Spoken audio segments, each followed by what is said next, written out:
Want to see my final cage layout? I've laid out some stuff and I think it looks really good. Just got a few finishing touches to add, and I thought you might want to be here for it. So here I've got an area for sand and soil. I've got over there a nice ceramic hide and a lovely little spider plant. Under here there's a multi-chamber hide, 6 chambers, and there's a little space on top, and in there I'm just going to pop some forage so that there's something for the hamster to forage in. We've got these vines and lots of little bits here that are going to provide some cover and some climbing opportunities, that so that if the hamster falls off, like they're at a point where if the hamster falls off they're not going to hurt themselves. We've got this lovely pirate ship here, and I'm going to pop some beach chips. I'm pop some beach chips in here and some food. We've got Flamey's favourite swing, so that's in a nice area where they can get to. Got a cork log in there, a little bit more vine branches. Under here there's a little hidey hole underneath the pirate ship. We've got the wheel, some slates, we've got a little area for drinking and a way to get up there. And under here I'm just going to pop some beach chips as well. So I thought it would be a good time to show you what it looks like. Loads and loads of deep bedding. Like I made the bedding as absolutely as deep as I could do. So this is hamster apple sand. Taken straight from stock. So this is the exact sand that I would send out to somebody else. The only difference is that I dropped some paper and stuff in it while I was filling it up. But yeah, it's ready to go in. These are some Hamster Helper beach chips. So these are again taken from stock. They're just in a freezer bag rather than the actual bags that I use for stock. I'm just going to pop them in.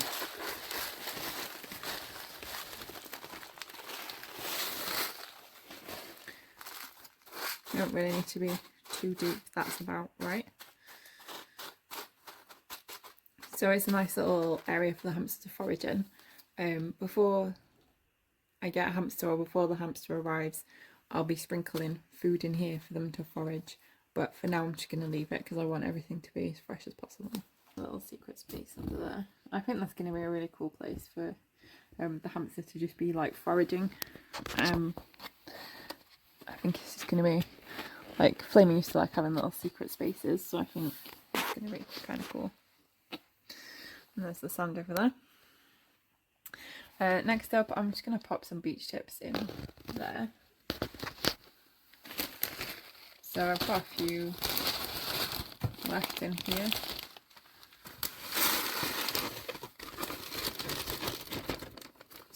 In there.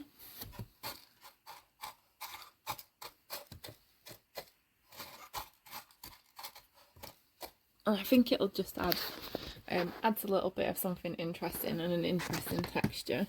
And again, somewhere I can put food. Probably need a few more of those, but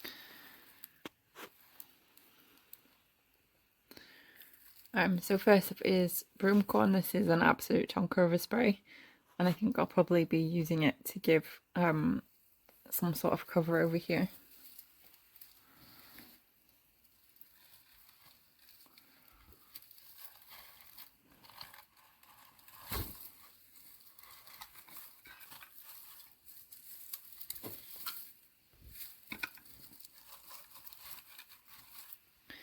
So I like to use sprays kind of like curtains.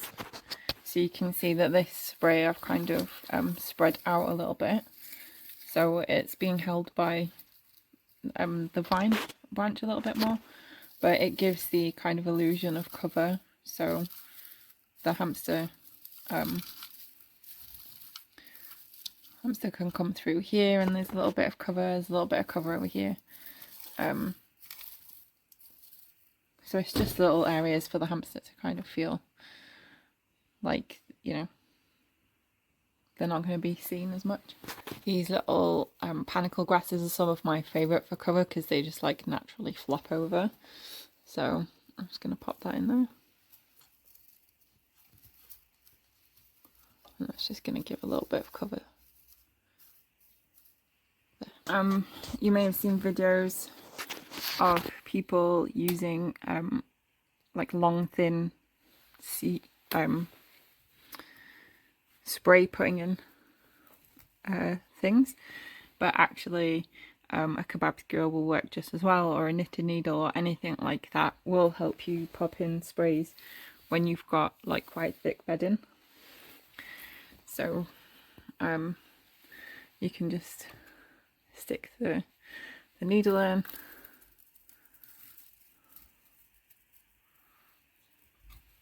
and then just pop the spray in alongside it and take the needle out.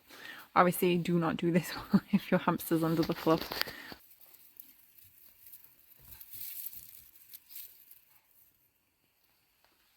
I like having sprays around the swing. Flamey used to quite enjoy like eating sprays from a swing.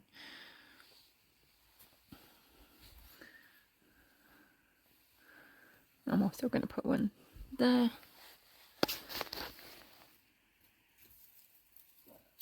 There's no real kind of rhyme or reason to how or where I'm adding sprays at the minute. I'm just thinking of like opportunities to make the cage look good and places to just provide like a little bit of extra cover for the hamster.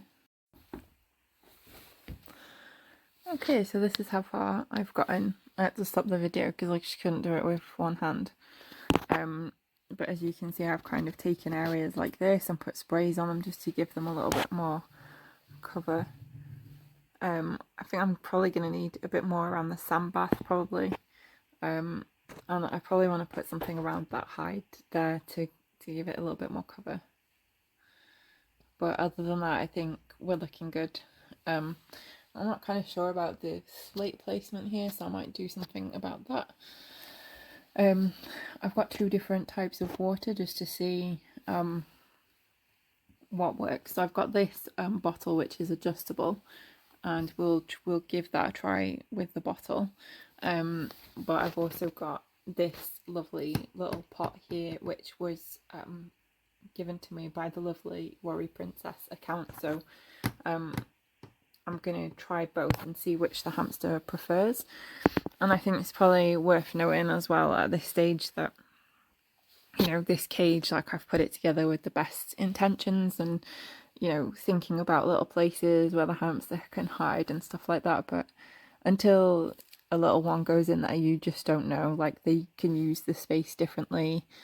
They might want to be at different places. They might want to burrow differently, use hides differently. So it's like, you know, once there's a hamster in there, I can kind of figure out what it needs and what the hamster wants to do, and then we can like make the space better for them based on that. So yeah, I think we're looking good. The next stage for me now is to add some finishing touches. I really want to add in some toys and maybe a few more sprays as well. So, and a little ramp over the other side as was suggested. So let me know what you think, if you've got any other suggestions, and yeah, maybe next time we'll have a little hamster to share it with.